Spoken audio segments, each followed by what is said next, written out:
people of my age think that music is over. In the last 50 years, nothing really important happened in music because they are stuck in their comfort zone of usual listening preferences. So this is.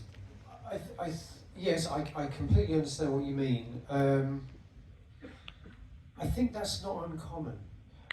Most people's musical taste kind of crystallizes, I would say, between their mid-teens and their late 20s. And really it doesn't develop after that. That's actually normal. We're the weird ones. We're the weird ones. And I've noticed this because, for example, this, like you probably know that recently Oasis came back. And all the people of a certain age, around 50, that grew up in the age of Oasis, that's really the last music they remember really being passionate about.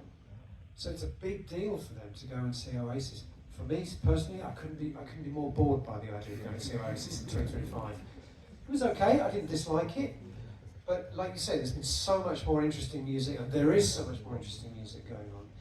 This is one of the great ironies of, and this comes back to the earlier question, of course, it's one of the great ironies of the word progressive, is that actually there is a cognitive dissonance between the true meaning of the word and the kind of music it normally refers to, which is usually something very old-fashioned and stuck in the past. And this is why I distance myself sometimes from that word, because to be progressive to me is to be constantly incorporating new technology, incorporating new sounds, creating new hybrids, going beyond. Whereas I think to a lot of people, progressive just means something that sounds like it was recorded 50 years ago. And I say that because I think that's generally prevalent in most people's musical taste, that they can't, something about the way your brain works, you get to a certain age and it stops absorbing new ideas and new things. So the movies you saw when you were a kid, the music you heard when you were young, in your 20s and your teens, the books you read, they will always be top for you. And it's also one of the things the music industry preys on.